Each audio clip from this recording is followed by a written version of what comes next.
मेरे YouTube page astronaut पर आपका स्वागत है। नमस्कार, मैं हूं नरेश कुमार। सबसे पहले उन दर्शकों का धन्यवाद जिन्होंने पेज को सब्सक्राइब किया है, पेज के वीडियोस को शेयर कर रहे हैं, लाइक कर रहे हैं और कमेंट बॉक्स में हमें अपनी राय भी लगातार भेज रहे हैं। दोस्तों, ये जो वीडियो है ये अगले साल के राशिफल के लिए है, खासतौर पर उन लोगों के लिए जो स्टॉक मार्केट में काम करते हैं, क्योंकि इसका नाम ही हमने फाइनेंशियल राशिफल रखा है। यहाँ पर सिर्फ फाइनेंसेस की बात करेंगे ज़्यादा और बाकी एस्पेक्ट को नहीं छेड़ेंगे और ये बताने की कोशिश करेंगे कि आपके लिए कर्क राशि के जातकों के लिए अगला साल 2026 मंथ वाइज कैसा रहेगा। ये जो राशिफल है इसको ऐसे ही नहीं पढ़ देंगे, मीन्स ऐसे नहीं बोल देंगे कि इस महीने में ये हो जाएगा, उस महीने में ये हो जाएगा। या आपके लिए आप देखते हैं ना जो राशिफल सामान्य तौर पर जो बताए जाते हैं कि बस कोई भी आता है बोल के चला जाता है, आपको संतान मिल जाएगी, आपकी शादी हो जाएगी, आपका कारोबार हो जाएगा, आपके ऊपर कुबेर की कृपा हो जाएगी। पता नहीं कैसे कैसे मीन्स हेडलाइन आते हैं कि बंदा देख के क्लिक करता है, यार इतना शानदार हेडलाइन दिया हुआ, कुछ ना कुछ होगा इसमें। लेकिन ऐसा कुछ नहीं होने जा रहा है। इसमें सिंपल हेडलाइन भी हमने दिया है, फाइनेंशियल राशिफल है, लेकिन इसको बताएंगे कैसे। आपके सामने कुंडली खुलेगी, हर महीने की कुंडली खुलेगी, उस कुंडली का विश्लेषण करेंगे। मीन 12 कुंडलियाँ यहाँ पर खुलेंगी। वीडियो लंबा हो सकता है, थोड़ा सा पेशेंसली देखेंगे तो आपको ज़्यादा चीज़ें समझ में आएंगी और आपको हर महीने का अपना व्यू पता लग जाएगा कि क्या है। मीन्स जनवरी का है तो 1 जनवरी का की कुंडली खोलेंगे, फरवरी का है तो 1 फरवरी की, मीन्स 12 कुंडलियाँ ऐसे ही खुलेंगी और 12 कुंडलियों का आपके सामने विश्लेषण हो जाएगा। आपको थोड़ा सा मोटा मोटा आइडिया हो जाएगा कि क्या रहने वाला है अगला साल आपके लिए पैसे के लिहाज से। तो यहाँ पर यदि देखते हैं तो जो गोचर, पहले तो गोचर देखेंगे कि गोचर क्या है।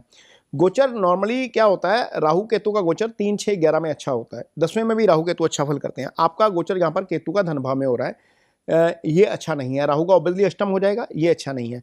शनि का गोचर 3, 6, 11 अच्छा होता है, तो अल्टीमेटली शनि आपके 9th हाउस में गोचर कर रहे हैं। ये लार्जली मैं बता रहा हूँ कि ये गोचर अच्छा नहीं है। गुरु का गोचर आपके लिए 2 जून तक अच्छा नहीं है, क्योंकि गुरु 12 में गोचर करेंगे, आपकी राशि से 12 गोचर करेंगे।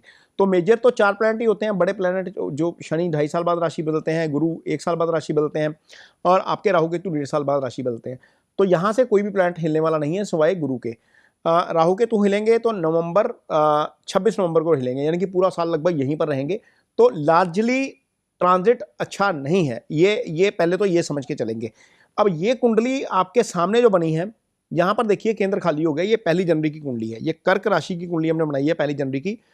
केंद्र यहाँ पर खाली हो गया। अब जहाँ पर केंद्र खाली हो गया तो इसका मतलब यह है कि ये तो अच्छी स्थिति नहीं है। केंद्र का खाली होना अच्छा नहीं होता।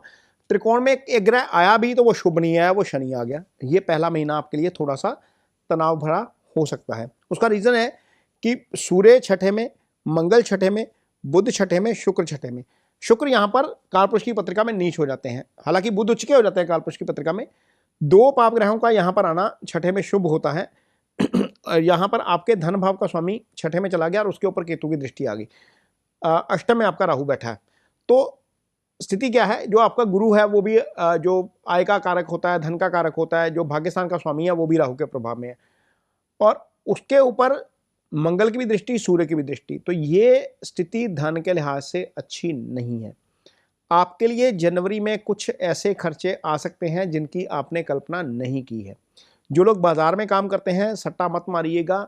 12वां भाव पीड़ित है, आपको नुकसान हो सकता है। 12वें का स्वामी बुध बनता है, वो 6ठे में चला गया, सूर्य के साथ चला गया। 6ठा वैसे ही नुकसान का भाव होता है। तो अल्टीमेटली कर्क राशि के जातकों के लिए पहला महीना खर्चे बढ़ाने वाला है। राशि के स्वामी के ऊपर पहले ही दिन शनि का प्रभाव है, तीसरी दृष्टि से शनि देख रहे हैं। राशि का स्वामी राहु केतु के केंद्र में है। 4 ग्रह राशि के स्वामी से अष्टम में पड़े हैं, राशि से 4 ग्रह 6ठे में पड़े हैं। ये कॉम्बिनेशन अच्छा नहीं है। केंद्र का खाली हो जाना ही अच्छा नहीं था। तो पहला महीना आपके लिए स्ट्रगल वाला हो सकता है। टेम्परामेंट आपका टेस्ट करेगा पहला महीना। कर्क राशि वाले वैसे ही बड़े इमोशनल होते हैं, रिएक्ट जल्दी कर देते हैं। ये काम मत करिएगा, ओवर रिएक्शन मत दीजिएगा। केतु वाणी वाले भाव में है, कुछ मुंह से ऐसा निकलेगा जिससे गड़बड़ हो जाएगी। तो थोड़ा सा ध्यान जरूर रखना पड़ेगा आपको। जितने भी कर्क राशि के जातक हैं, पहले महीने के दौरान जनवरी का महीना हम बहुत अच्छा नहीं मानेंगे। हालांकि जनवरी का महीना खराब है, इसका मतलब ये नहीं कि पूरा साल ही खराब हो जाएगा। आगे आगे जैसे चार्ट चलेंगे, फरवरी का महीना आएगा, मार्च का आएगा, वैसे वैसे ग्रह स्थिति बदलती जाएगी। लेकिन जनवरी मुझे चैलेंजिंग नज़र आ रहा है 2026 का, खासतौर पर जो स्टॉक मार्केट में काम करते हैं। यहाँ पर इमोशन में फंसकर नुकसान मत कर लीजिएगा। सौदे उतनी लीजिएगा जितनी आपकी कैपेसिटी है। यदि आपके पास बैलेंस नहीं है पीछे सौदे को होल्ड करने के लिए, या आपके पास मार्जिन के लिए मनी नहीं है तो प्लीज़ भगवान का वास्ता है MCX में मत जाइएगा, कॉल पुट में मत जाइएगा, यहाँ पर नुकसान हो सकता है खास तौर पर, क्योंकि कर्क राशि वाले वैसे ही इमोशनल होते हैं, सौदा काट के बाहर आते हैं, बाद में बाजार भाग जाता है। तो थोड़ा सा ध्यान रखना पड़ेगा जनवरी का महीने में। अगली जो चार्ट है आपके सामने, अगली कुंडली जो खुल रही है वो फरवरी की खुल रही है।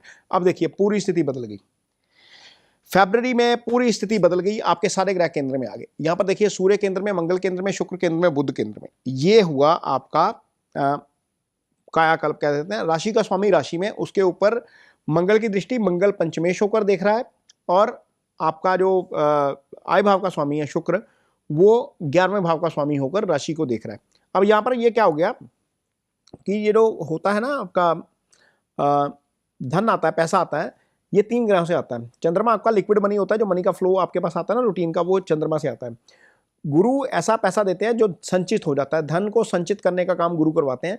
तो आय भाव के और धन भाव के कारक भी गुरु होते हैं। तो यहाँ पर, और तीसरा प्लैनेट होता है शुक्र, जो इमेंस मनी देता है, बहुत ज़्यादा पैसा शुक्र से आता है। तो यहाँ पर आय भाव के स्वामी शुक्र, बहुत ज़्यादा इमेंस मनी के कारक शुक्र, और चंद्र जो लिक्विड मनी के कारक है, दोनों आमने सामने हो गए। तो ये स्थिति एक तरीके से थोड़ी सी बेटर हो गई। पैसे के लिहाज से फरवरी में कुछ ना कुछ चीज़ें आपको अच्छी होती हुई नजर आएंगी, बेटर होती हुई नजर आएंगी पैसे के लिहाज से। लेकिन जो भी मार्केट में काम करते हैं उनको फिर भी थोड़ा सा ज़रूर ध्यान रखना पड़ेगा, क्योंकि 12वें भाव में गुरु बैठे हैं, स्पेकुलेशन अलो नहीं करेंगे। पैसा लगाइए, शेयर में पैसा बनेगा, प्रॉपर्टी में पैसा बनेगा आपको, क्योंकि ये जो साल है ना, पहले 6 महीने यहाँ पर गुरु की दृष्टि 4th हाउस के ऊपर है। 4th हाउस से हम एसेट्स का विचार करते हैं, ऐसी एसेट्स जो कार है, प्रॉपर्टी है, रियल एस्टेट है, मकान है, ये सब यहीं से आता है। तो ऐसे लोगों के लिए रियल एस्टेट थोड़ा सा ज़्यादा पॉजिटिव रह सकता है। कर्क राशि के लिए खासतौर पर साल के पहले 5 महीने, मीन 2 जून को गुरु चेंज होंगे, आगे आ जाएंगे आपकी राशि के ऊपर। तब तक 5 महीने स्टॉक मार्केट में स्पेकुलेशन से दूर रहना आपके लिए ज़्यादा अच्छा रहेगा, नहीं तो यहाँ पर नुकसान होने के चांसेस आपके ज़्यादा हैं। अदरवाइज पैसे का फ्लो आपके लिए ठीक हो जाएगा। फरवरी महीना आपके लिए अच्छा लग रहा है, और आगे देखेंगे मार्च का महीना आपके लिए कैसा रहेगा। मार्च महीने का ये चार्ट अब आपके सामने आ गया। यहाँ पर स्थिति फिर विपरीत हो गई। अब देखिए सारे ग्रह अष्टम में आ गए, केतु, सूर्य, मंगल, राहु और शुक्र, बुध, ये सारे ही ग्रह अष्टम में आ गए, और आपके केंद्र में सिर्फ चंद्रमा बचे। चंद्रमा ही बचे। 1 मार्च को भी चंद्रमा केंद्र में, 1 फरवरी को भी चंद्रमा केंद्र में। राशि का स्वामी राशि में बैठा, थोड़ा सा प्रोटेक्शन मिल गया, लेकिन इसके बावजूद सारे ग्रह चंद्र से भी अष्टम आ गए, और गुरु यहाँ पर ऑलरेडी 12वें हैं। तो ये स्थिति अच्छी नहीं है, ये स्थिति बाजार के लिए भी अच्छी नहीं है। बाय द वे, राहु, मंगल, सूर्य, ये सारे जब आ जाते हैं ना केंद्र में आ जाते हैं पाप ग्रह, तो बाजार को गिरा देते हैं। तो यहाँ पर हो सकता है बाजार आपको गिरता हुआ नजर आए। हालांकि गुरु के प्रभाव में है, लेकिन इसके बावजूद केंद्र पाप ग्रहों का प्रभाव ज़्यादा है। यहाँ पर एक्सीडेंट होने का योग है, यहाँ पर सीक्रेसी कॉम्प्रोमाइज़ होने का योग है, क्योंकि अष्टम सीक्रेसी का भी भाव है, अष्टम सडन लॉस का भाव है, अष्टम एक्सीडेंट का भाव है। तो जितने भी लोग हैं, तो जितने भी कर्क राशि के हैं, थोड़ा सा गाड़ी धीमी चलाइएगा, क्योंकि 2 ग्रह एक्सीडेंट करवाते हैं, केतु और मंगल, दोनों ही अष्टम को पीड़ित कर रहे हैं। राहु के साथ आगे मंगल, दशम भाव के स्वामी होकर। और यहाँ पर क्या होगा, जितने भी लोग कारोबार करते हैं या जॉब करते हैं, उनके खिलाफ कुछ ना कुछ साजिशें शुरू हो जाएंगी, क्योंकि राहु क्या करता है, राहु नॉर्मली साजिश करवाने का काम करता है। केतु की दृष्टि दशम भाव के ऊपर, दशम भाव का स्वामी राहु केतु एक्सिस में आ गया, सूर्य के साथ आ गया। ये स्थिति अच्छी नहीं है कर्म के लिए, कारोबार के लिए, नौकरी के लिए। तो थोड़ा सा ध्यान जरूर रखेंगे, यहाँ पर नुकसान हो सकता है। ये चार्ट नुकसान वाला है, ये चार्ट फायदे वाला नहीं है। यानी कि अब तक हमने जो पिछले 3 महीने का विश्लेषण किया है, उनमें से सिर्फ फरवरी का महीना आपके लिए पैसे के लिहाज से, मनी के फ्लो के लिहाज से अच्छा नजर आ रहा है। हालांकि पैसा यहाँ पर भी रहेगा, मनी का फ्लो रूटीन में रहेगा, लेकिन नुकसान होने के चांसेस यहाँ पर ज़्यादा बन गए हैं, क्योंकि अष्टम में बहुत ज़्यादा ग्रह आ गए आपकी कुंडली में मार्च के महीने में। अब आगे चलते हैं, अप्रैल का महीना देखते हैं कैसा रहेगा। तो अप्रैल के महीने में भी लगभग कमोवेश यही स्थिति है, सिर्फ सूर्य आगे निकलते हैं। सूर्य जाकर आपके शनि के साथ आगे, भाग्यस्थान के ऊपर से आगे। ये स्थिति अच्छी नहीं है। यदि आप धार्मिक यात्रा करते हैं तो इस दौरान ज़रूर ध्यान रखिएगा। अप्रैल के महीने के दौरान जो भी लोग जाना चाहते हैं किसी धार्मिक यात्रा के ऊपर, ये भाव 9th हाउस जो होता है वो स्पिरिचुअलिज्म का भाव होता है। यहाँ पर 2 पाप ग्रहों का आना रास्ते में किसी ना किसी तरह की रुकावट खड़ी कर सकता है, आपके ध्यान में भंग कर सकता है, ध्यान को भंग कर सकता है, क्योंकि ये जो भाव होता है ना, ये सबसे इंपॉर्टेंट भाव होता है। हालांकि किसी भी ग्रह का यहाँ पर आना अच्छा होता है, लेकिन लगन कुंडली में ट्रांजिट में सूर्य शनि यहाँ पर बैठ गए, इसका मतलब है कि ये यात्रा में बाधा पैदा करेंगे, और केतु से ये अष्टम में बैठे हैं। केतु अगेन अध्यात्म का कारक होता है। तो यहाँ पर जितने भी लोग धार्मिक यात्रा करना चाहते हैं, अध्यात्म के तौर पर जाना चाहते हैं, कहीं कोई वैष्णो देवी माता के लिए जाना चाहता है, कोई बालाजी जाना चाहता है, कोई वाराणसी जाना चाहता है, कोई है ना शिव जी के मंदिर में जाना चाहता है, बहुत सारे जो है वो शिवलिंग हमारे यहाँ पर, सोमनाथ है गुजरात में, या फिर साउथ में जितने भी शिवलिंग्स हैं हमारे, अमरनाथ यात्रा की जाती है। तो जितने भी लोग यहाँ पर जाना चाहते हैं यात्रा पे, थोड़ा सा ज़रूर ध्यान रखिए, रास्ते में अपना डॉक्यूमेंटेशन वगैरह ज़रूर पूरा रखेंगे, अदरवाइज थोड़ा सा यहाँ पर डिस्टर्बेंस हो सकती है। तो जहाँ तक काम का सवाल है, शुक्र दशम भाव में है। शुक्र चलो खैर केंद्र में आ गए, दशम भाव में आ गए, आय भाव के स्वामी होकर बैठे हैं, तो ये स्थिति थोड़ी सी बेटर हो गई। 11वां भाव शुभ कर्तरी में आ गया। यदि 11वें भाव को देखेंगे ना यहाँ पर, तो उसके एक तरफ गुरु आ गए, दूसरी तरफ शुक्र आ गए, तो ये अल्टीमेटली गुरु राशि के स्वामी के लिए अच्छे नहीं है 12वें भाव में, लेकिन 11वें भाव के लिए अब अच्छे इसलिए हो गए क्योंकि एक तरफ शुक्र आ गया, दूसरी तरफ गुरु आ गए, तो ये शुभ कर्तरी में आ गया। तो पैसे का फ्लो यहाँ पर अच्छा रह जाएगा, यहाँ पर कोई बहुत ज़्यादा दिक्कत नहीं आएगी। मनी का जो है फ्लो आपके लिए ठीक रहेगा अप्रैल के महीने के दौरान। अगला चार्ट देखते हैं, अगला चार्ट किस तरीके का निकलता है। मई के महीने की कुंडली अब आपके सामने है। काफ़ी बेटर हो गया, काफ़ी बेटर हो गया। यहाँ पर सूर्य बुध एक साथ आ गए, सूर्य यहाँ पर दिग्बली हो जाते हैं। 10वां भाव यहाँ पर जब भी किसी का जन्म दोपहर 12 से 2 बजे का निकलेगा, सूर्य यहीं पर निकलेंगे, और 12 से 2 बजे सूर्य की पोजीशन क्या होती है, पीक पे होती है, चाहे वो गर्मी हो या सर्दी हो। तो सूर्य यहाँ पर आपके दिग्बली हो जाते हैं, यहाँ पर सूर्य आपको अथॉरिटी दे देंगे। जिन लोगों की प्रमोशन पेंडिंग होगी, यहाँ पर प्रमोशन होती हुई नजर आएगी, और कार्यस्थल पर आपका डोमिनेंस बढ़ेगा, कारोबार में आपका प्रभाव यहाँ पर बढ़ता हुआ नजर आएगा। लेकिन यहाँ पर भी फिर वही स्थिति, सूर्य हटे और शनि और मंगल साथ हो गए। धार्मिक यात्रा वाला मामला फिर वहीं पर रहेगा। मई के महीने में भी यदि आप कहीं पे जाते हैं, धार्मिक स्थल पे जाते हैं, तो ध्यान जरूर रखिएगा, मंगल शनि का एक साथ होना अच्छा नहीं है। ये वैश्विक शांति के लिए भी अच्छा नहीं है, अदरवाइज भी अच्छा नहीं है। ये चूंकि भाव अध्यात्म का है, भाव थोड़ा सा इस तरह का है जहाँ से हम पूजा पाठ करते हैं या फिर स्पिरिचुअलिटी का विचार करते हैं, तो यहाँ पर इस तरह के दो ग्रहों का आना अच्छा नहीं है। ये स्थिति थोड़ी सी गड़बड़ कर देगा। वैसे भी मंगल दशम के स्वामी होकर अपने से 12 बैठे हैं, ये स्थिति भी अच्छी नहीं है काम के लिहाज से। पैसे का फ्लो रहेगा, कोई दिक्कत की बात नहीं है। खर्चे उतने नहीं होंगे जितने आपको फरवरी जनवरी में नजर आ रहे थे या मार्च में नजर आ रहे थे, अदरवाइज चीज़ें ठीक रहेंगी। खर्चे यहाँ पर पॉजिटिव साइड पे होते हुए आपको नजर आएंगे। अगला महीना आप देखते हैं कि कैसा रहेगा। ये है आपके सामने जून की पत्रिका, और जून में आप देखिए ये जो सूर्य हैं आपके 11वें भाव में आ गए। अब 11वें भाव का सूर्य बहुत अच्छा होता है क्योंकि पाप ग्रह सूर्य 11वें भाव में अच्छे फल करते हैं। मंगल यहाँ पर आकर दिग्बली हो गए। हालांकि मंगल का 10वें का गोचर अच्छा नहीं होता, लेकिन इसके बावजूद अपनी मूल त्रिकोण राशि में दिग्बली हो जाना वर्क प्लेस के ऊपर डोमिनेंस क्रिएट करेगा। यहाँ पर आप बाय हुक और क्रुक काम करवाते हुए नजर आएंगे, क्योंकि राशि के ऊपर मंगल की दृष्टि 4th हाउस, पूरे एग्रेशन में रहेंगे आप। अब यहाँ पर इसको ध्यान से देखेंगे ना, तो ये वाला भाव जो है राइट साइड वाला जो कुंडली का भाव है, अष्टम में राहु, 9th में शनि, 10वें में मंगल, 11वें में सूर्य, 12वें में आकर जाकर बुध शुक्र और गुरु आ गए। तो शुभ ग्रह सारे आगे चले गए, पाप ग्रह सारे पहले 4 भावों में, 9वां 10वां 11वां पीड़ित हो गया आपका। तो ये थोड़ा सा अच्छा नहीं है। शुभ ग्रहों का 12वें जाना ये होगा कि खर्चे आपके पॉजिटिव साइड पे हो जाएंगे, नेगेटिव साइड पे खर्चे नहीं होंगे, क्योंकि वो खर्चे वाला भाव है ना, वहाँ पर शुभ प्रभाव ज़्यादा है, तो खर्चे थोड़े से पॉजिटिव साइड पे नजर आएंगे। हाँ, इतना जरूर है कि थोड़ा सा जिनके घर में संतान आने वाली है वो थोड़ा सा जरूर ध्यान रखें। रीज़न उसका ये है कि एक तो आपका मंगल अष्टम दृष्टि से पंचम को देख रहा है, राइट। दूसरा, सूर्य की सीधी दृष्टि पंचम के ऊपर पड़ रही है। ये स्थिति 2 पाप ग्रह हैं जो है पंचम को पीड़ित कर रहे हैं। कोई भी बिजनेस का डिसीजन लेना है, कोई भी नॉर्मल लाइफ का डिसीजन लेना है, किसी दूसरे व्यक्ति की सलाह के साथ लीजिएगा, क्योंकि ये बुद्धि विवेक का भाव होता है। यहाँ पर बुद्धि विवेक थोड़ा सा आपका हो सकता है कि डिसीजन मेकिंग में आपसे गलती हो जाए, तो कोशिश करिएगा कि किसी रिलायबल व्यक्ति की सलाह के साथ डिसीजन लीजिए। जिनके घर में संतान आने वाली है वो भी जरूर ध्यान रखें, एक्स्ट्रा कॉशियस रहेंगे, क्योंकि पंचम 2 पाप ग्रहों के प्रभाव में आ गया। ये पीड़ित होना अच्छा नहीं है। और गुरु चूंकि संतान का कारक होता है, ये 12वें में बैठा है ऑलरेडी, ये भी स्थिति अच्छी नहीं है। और पंचम से देखेंगे तो वो अष्टम में चला गया। थोड़ा सा ध्यान जरूर रखेंगे गुरु राहु के प्रभाव में। मंगल सूर्य दोनों अष्टम पंचम को देख रहे हैं, यहाँ पर थोड़ा सा जरूर ध्यान रखना पड़ेगा जो लोग जिनके घर में संतान आने वाली है। अदरवाइज पैसे के लिहाज से ठीक रहेगा। सूर्य 11वें में है, 11वें के फल करेंगे। और सूर्य धन भाव के स्वामी होकर 11वें में है। धन भाव का स्वामी आय स्थान में बैठा है, कर्म स्थान का स्वामी कर्म स्थान में बैठा है। ये स्थिति लगभग ठीक है, मीन इसको एवरेज बोलेंगे, बहुत ज़्यादा अच्छी नहीं बोलेंगे, क्योंकि 3 पाप ग्रह 9, 10, 11 में ये अच्छा नहीं है। तो ये आपके सामने आ गई अब जुलाई महीने की कुंडली। जुलाई महीने की कुंडली में आप देखिए, ये बहुत अच्छी कुंडली है।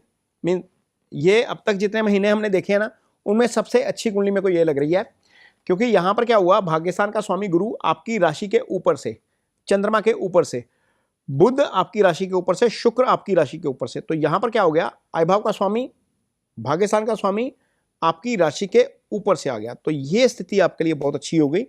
पराक्रम भाव का स्वामी बुध भी आपकी राशि के ऊपर, यानी कि ये महीना, जुलाई का महीना, मुझे यहाँ पर आपकी जो 2026 की गणना है उसमें बेस्ट नजर आ रहा है।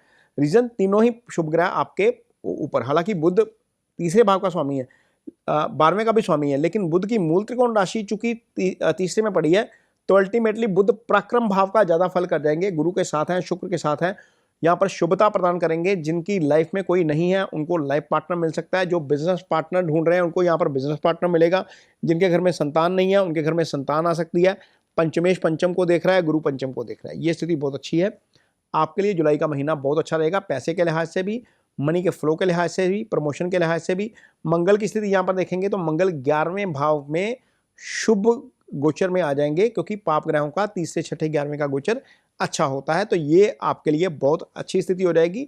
शुक्र अच्छा फल करेंगे लगन में, गुरु अच्छा फल करेंगे राशि के ऊपर से। ये आपके लिए स्थिति अच्छी है। लेकिन थोड़ा सा आपको इस अवधि के दौरान माइग्रेन या हेयर फॉल का जो है वो थोड़ा सा फेस देखना पड़ सकता है। उसका रीजन ये है कि सूर्य आपके 12 में, केतु आपके दूसरे में, ये पापकर्त्री में भी आ गए, यानी कि राशि आपकी पापकर्त्री में आ गई। जितने भी शुभ ग्रह थे वो सारे पापकर्त्री में आ गए। तो ये हेड होता है एरिया बॉडी का, यहाँ पर पाप प्रभाव आ जाए तो पहले तो आई साइड में दिक्कत आ सकती है।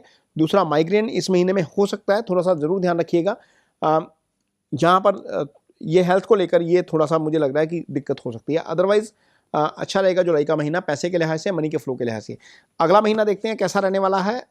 अगस्त की कुंडली आपके सामने है। यहाँ पर देखिए अगस्त में क्या हुआ, शुक्र आपके जो है वो धन भाव में आ गए, आय भाव के स्वामी होकर धन भाव के ऊपर से केतु के साथ, और गुरु और सूर्य आपके राशि के ऊपर। अब यहाँ पर सूर्य क्या है, सूर्य आपके ये धन भाव के स्वामी हैं। धन भाव का स्वामी राशि के ऊपर से, आय भाव का स्वामी धन भाव के ऊपर से। ये कॉम्बिनेशन भी पैसे के लिहाज से अच्छा है। मनी का फ्लो यहाँ पर भी अच्छा रहना चाहिए। मंगल अगेन 11वें भाव में इंटैक्ट रहेंगे, बुध आपके 12 में है, और बुध का 12 अपनी राशि का बुध है। यहाँ पर ये स्थिति थोड़ी सी बेटर है। और ये जो कर्तरी बना था पिछले महीने में वो कर्तरी टूट गया। लेकिन इस महीने में क्या होगा, गुरु राशि के ऊपर से है, सद्बुद्धि देते हैं, सूर्य के साथ हैं, थोड़े से जेनरस ज़्यादा हो जाएंगे, धार्मिक ज़्यादा हो जाएंगे, आध्यात्मिक ज़्यादा हो जाएंगे, धार्मिक स्थान की यात्रा ज़्यादा करने का मन करेगा। लेकिन थोड़ा सा एरोगेंस भी आ जाएगा। सूर्य अथॉरिटी भी दे देते हैं, सूर्य एरोगेंस भी दे देते हैं। तो एरोगेंस से बचना है इस महीने में, अदरवाइज नुकसान हो सकता है। बाकी यदि मैं बाजार के लिहाज से देखूं तो बाजार के लिहाज से आपका अगस्त का महीना अच्छा नजर आ रहा है। आय भाव में पड़े हैं मंगल, अच्छी स्थिति में है। आय भाव का स्वामी धन भाव में चला गया, धन भाव का स्वामी राशि के ऊपर से आ गया। तो ये चीज़ें पैसे के लिहाज से, करियर के लिहाज से, मार्केट के लिहाज से अच्छी नज़र आ रही हैं, क्योंकि गुरु शुभ ग्रह हैं, राशि के ऊपर से बैठे हैं। अल्टीमेटली डिसीजन मेकिंग आपसे ठीक ही करवाएंगे। अगला महीना देखते हैं सितंबर का महीना। सितंबर का महीना कैसा रहेगा, तो सितंबर के महीने में गुरु चंद्रमा केंद्र में, इसको गज केसरी योग बोलते हैं। ये बहुत अच्छा योग होता है। मंगल यहाँ पर लेकिन 12 चलेंगे। मंगल 12 जाने का मतलब है कि खर्चे थोड़े से अननेसेसरी आ जाएंगे। मंगल राहु के प्रभाव में है, 12वां भाव राहु, 12वां भाव खर्चे का भाव होता है। तो दो पाप ग्रहों का प्रभाव आपके जो है वो इस पे आ गया, खर्चे वाले भाव के ऊपर। जो लोग स्पेकुलेशन करते हैं, call put future option MCX सब इस महीने में ज़रूर ध्यान रखिएगा। हालांकि गज केसरी योग का फॉर्मेशन ये दो दिन में हट जाता है, लेकिन इसके बावजूद महीने की शुरुआत गज केसरी से हो रही है, तो ये एक अच्छा कॉम्बिनेशन है। लेकिन थोड़ा सा ज़रूर ध्यान रखना पड़ेगा स्पेकुलेशन करने वालों को। यहाँ पर स्पेकुलेशन करने वाले इस महीने में पिट सकते हैं, ये अच्छा नहीं है। बुध का अपनी मूल त्रिकोण राशि से 12 जाना, सूर्य का धन भाव में राहु केतु एक्सिस में जाना, शनि से छठे में जाना, धन की हानि करवाने वाला योग बना रहा है। थोड़ा सा ज़रूर ध्यान में रखेंगे, खासतौर पर जो स्पेकुलेट करते हैं वो। शुक्र यहाँ पर नीच हो जाएंगे, शनि के सामने रहेंगे, मंगल की दृष्टि में रहेंगे, पैसे के कारक होते हैं, धन के कारक होते हैं। एक इकलौता प्लैनेट जो डिफेंड कर रहा है सबको वो है गुरु। यहाँ पर यदि कुछ नुकसान से बचाएंगे तो गुरु ही बचाएंगे, अदरवाइज ये कॉम्बिनेशन भी नुकसान वाला बनता है, लार्जली नुकसान वाला बनता है, फायदे वाला कॉम्बिनेशन नहीं है। इस महीने में आपको सावधानी ज़रूर रखनी पड़ेगी। अगला महीना देखते हैं। अक्टूबर के महीने का चार्ट अब आपके सामने आ गया। ये चार्ट बहुत अच्छा है। यहाँ पर 6, 8, 12 में कोई ग्रह नहीं, सिवाय राहु को छोड़कर, क्योंकि राहु यहीं पर रहेंगे, अदरवाइज बाकी ग्रह 6, 8, 12 में नहीं है। ये स्थिति आपके लिए अच्छी है। अब यहाँ पर गुरु मंगल साथ हैं, मंगल आय भाव के स्वामी होकर और गुरु आपके भाग्य स्थान के स्वामी होकर, ये केंद्र त्रिकोण राजयोग की फॉर्मेशन होगी। ये केंद्र त्रिकोण बहुत अच्छा होता है, यदि लगन कुंडली में ये योग आ जाए तो डेफिनेटली बहुत सारे फायदे हो जाते हैं। राशि का स्वामी 11 चला गया, उच्च का हो गया, चंद्रमा आपके लिए ये बहुत अच्छा है। बुध आपका शुक्र के साथ आ गया, शुक्र यहाँ पर अपनी राशि में है और शुक्र यहाँ पर दिग्बली हो जाते हैं। जैसे मंगल 10वें में दिग्बली हो जाते हैं, शुक्र यहाँ पर 4th में दिग्बली हो जाते हैं। अपनी राशि में है, तुला में है, निश्चित तौर पर यहाँ पर रियल एस्टेट की क्रिएशन करवा के जाएंगे। जितने लोग कर्क राशि के कुछ प्लान करना चाहते हैं वो इस महीने में करेंगे तो ज़्यादा बेटर रहेगा। ये अक्टूबर का महीना है, अक्टूबर के महीने में आपको थोड़ा सा ज़्यादा इस तरफ झुकाव देखने को मिलेगा, क्योंकि 3 शुभ ग्रह आपके केंद्र में आ गए और केंद्र का स्वामी मंगल जो है वो उसके साथ है। मीन ये अच्छा लग रहा है, ये चार्ट बहुत अच्छा है, मीन ये खराब चार्ट नहीं है और यहाँ पर आपको बहुत सारी चीज़ें ठीक होती हुई नजर आएंगी। सूर्य की दृष्टि शनि की दृष्टि सूर्य के ऊपर है, तो थोड़ा सा हेल्थ को लेकर कंसर्न रह सकता है। खासतौर पर जिनको ब्लड से रिलेटेड दिक्कत है या जिनको हार्ट से रिलेटेड दिक्कत है उनको थोड़ा सा जरूर ध्यान रखना चाहिए। राहु की दृष्टि 4th हाउस के ऊपर है, मंगल की दृष्टि 4th हाउस के ऊपर है। 4th हाउस से हम अपने चेस्ट और हार्ट का विचार करते हैं। यहाँ पर जिनको लंग्स से या हार्ट से संबंधित दिक्कत है उनको थोड़ा सा ज़रूर ध्यान रखना पड़ेगा इस महीने में सेहत को लेकर। अदरवाइज पैसे के लिहाज से देखें, रियल एस्टेट की क्रिएशन के लिहाज से देखें, मार्केट के लिहाज से देखें तो यह महीना कर्क राशि के जातकों के लिए थोड़ा सा बेटर नज़र आ रहा है। आगे देखेंगे अगले महीने की कुंडली। अगले महीने की कुंडली क्या निकलती है, यहाँ पर अब नवंबर की कुंडली देखते हैं। नवंबर के महीने में आप देखिएगा यहाँ पर सूर्य साथ आ गए, सूर्य शुक्र और बुध के साथ आ गए। ये केंद्र में ज़्यादा ग्रह आ गए और त्रिकोण में यदि हम देखते हैं तो त्रिकोण में सिर्फ शनि है, वो यहीं पर रहेंगे। यहाँ पर भी आप देखिए 6, 8, 12 में ग्रह नहीं है। एक चेंज यहाँ पर हो गया कि गुरु सिंह राशि में चले गए, गुरु धन भाव में चले गए। गुरु यहाँ पर सिंह राशि में जाएंगे तो मघा नक्षत्र में चले जाएंगे, केतु के नक्षत्र में चले जाएंगे। ये कॉम्बिनेशन बाजार को गिराने वाला बन गया। ये यहाँ पर बाजार आपको गिरता हुआ नजर आएगा। ये जो ट्रांजिट होने जा रहा है शायद 30 अक्टूबर का होने जा रहा है अगले साल। हाँ, 30 अक्टूबर को गुरु आगे जाएंगे, वैसे ही बाजार में गिरावट वाली पोजीशन बन जाएगी। लेकिन आपकी कुंडली में देखते हैं तो चंद्रमा अपनी राशि का हो गया, मंगल के साथ हो गया। ये लक्ष्मी योग की क्रिएशन है, नवंबर का पहला वीक है ये। बुध और शुक्र साथ हो गए। बुध चूंकि तीसरे भाव के स्वामी है, पराक्रम से मेहनत से कुछ ना कुछ करवा लेंगे। 3 ग्रह आपके दशम भाव को देख रहे हैं, कार्यस्थल पर आपका प्रभाव बढ़ता हुआ नजर आएगा इस महीने के दौरान भी। गुरु की दृष्टि भी कार्यस्थल के ऊपर कार्यस्थल वाले प्रभाव के ऊपर रहेगी। यानी कि जितने भी लोग बिजनेस करते हैं या जो कारोबार करते हैं, नौकरी करते हैं, उनके लिए 10वां भाव 3 शुभ ग्रहों के प्रभाव में रहेगा। हालांकि केतु और सूर्य भी देखेंगे, लेकिन डोमिनेंस यहाँ पर शुभ प्रभाव शुभ ग्रहों का ज़्यादा है। मंगल चूंकि 10वें भाव के स्वामी होकर चंद्रमा के साथ पड़े हैं, राशि के स्वामी के साथ पड़े हैं, तो अल्टीमेटली पूरी एनर्जी के साथ आप काम करते हुए नजर आएंगे। लेकिन इस महीने भी एक चीज़ का जरूर ध्यान रखेंगे, राहु अष्टम में है, मंगल की दृष्टि अष्टम के ऊपर आ गई। यहाँ पर सीक्रेसी कॉम्प्रोमाइज हो सकती है, एक्सीडेंट हो सकता है। जो लोग वाहन से जुड़ा काम करते हैं, चलाने का काम करते हैं, ड्राइविंग का काम करते हैं, जो लोग हाइट पे चढ़ के काम करते हैं, उनको थोड़ा सा ज़रूर ध्यान रखना पड़ेगा। सीक्रेसी अपनी ज़रूर मेंटेन रखिएगा, अपने पासवर्ड ज़रूर सिक्योर रखिएगा, यहाँ पर आपको दिक्कत हो सकती है। यहाँ से धन हानि का योग नज़र आ रहा है, ये जो आपका अष्टम भाव एक्टिवेट हो रहा है, ये ज़रूर ध्यान रखिएगा, यहाँ पर आपको नुकसान होता हुआ नज़र आ सकता है। तो अगला महीना देखते हैं कैसा रहेगा। ये आपके सामने अब दिसंबर का चार्ट है। दिसंबर के महीने में आप देखिए केंद्र त्रिकोण में ठीक ग्रह हैं, लेकिन धन भाव जो है केतु, मंगल, गुरु, चंद्र और राहु, मीन ये गुरु के केंद्र में सारे ग्रह आ गए। राहु केतु मंगल का गुरु के केंद्र में रहना बाजार के लिए अच्छा नहीं है। पहली बात तो यहाँ पर बाजार गिरता हुआ नजर आएगा। दूसरी बार आपका धन भाव इतने सारे ग्रहों का उसमें होना अच्छा नहीं है। यहाँ पर एक चीज़ हुई है कि आपका जो पंचमेश है वो आपके धन भाव के ऊपर बैठ गया, आपके धन भाव का स्वामी पंचम स्थान के ऊपर बैठ गया, तो धन भाव और पंचम का ट्रांजिट हो गया। ये एक स्थिति अच्छी है जो आपको पैसा थोड़ा सा बचाएगी। लेकिन अदरवाइज यदि देखते हैं सारे चार्ट को तो चार्ट थोड़ा सा गड़बड़ नजर आता है। बुध शुक्र का 4th हाउस में रहना, क्योंकि केंद्र के भाव हैं, ये अच्छा है। ये अगेन वो रियल एस्टेट वाला मामला यहाँ पर भी बन रहा है कि पैसे की खरीद, प्रॉपर्टी की या रियल एस्टेट की खरीद बिक्री करने वालों को थोड़ा सा, या इस सेक्टर के शेयर खरीदने वाले जो लोग हैं उनको थोड़ा सा ज़्यादा फायदा यहाँ पर होता हुआ नजर आ सकता है। अदरवाइज दिसंबर का महीना पैसे के लिहाज से ठीक है। आय भाव का स्वामी केंद्र में बैठा हुआ है, अपनी राशि का बैठा हुआ है, पराक्रम से पैसा कमा लेंगे, अपने दिमाग से, अपनी जो बुद्धि विवेक से पैसा कमा लेंगे, कहीं कोई दिक्कत नहीं है। गुरु यहीं पर रहेंगे, लेकिन हालांकि धन भाव में इतने सारे ग्रह को आना खर्चा ज़्यादा करवाएगा, उससे बच के रहिएगा। थोड़ा सा एक्स्ट्राऑर्डिनरी खर्चे आ सकते हैं और धन भाव पीड़ित होना अच्छा नहीं होता है इतना। अदरवाइज नॉर्मल यदि देखते हैं तो चार्ट अच्छा है। हाँ, जिनके घर में संतान आने वाली है वो ज़रूर थोड़ा सा ध्यान रखिएगा। पंचम, हालांकि पंचम और दूसरे का एक्सचेंज हुआ है, लेकिन दूसरा और पंचम दोनों ही मिलकर पंचम स्थान को पीड़ित कर रहे हैं, तो ये स्थिति अच्छी नहीं है जिनके घर में संतान आने वाली है। अदरवाइज चार्ट मुझे ठीक नज़र आ रहा है, क्योंकि 6, 8, 12 में ग्रह ज़्यादा नहीं है। 8वें का राहु तो यहाँ पर रहेगा ही रहेगा, ये जाकर चेंज होगा आगे, एंड में चेंज होगा साल के। अदरवाइज चार्ट मुझे अच्छा नज़र आ रहा है और दिसंबर का महीना भी ठीक रहेगा आपके लिए, कर्क राशि के जातकों के लिए।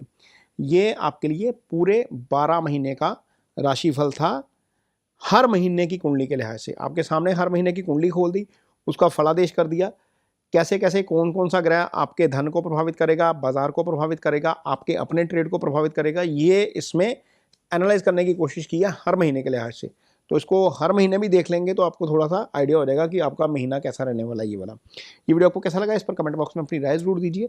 यदि वीडियो अच्छा लगे तो इसे शेयर जरूर करिए, पेज को सब्सक्राइब जरूर करिए। इसके साथ ही मुझे दीजिए इजाजत। नमस्कार।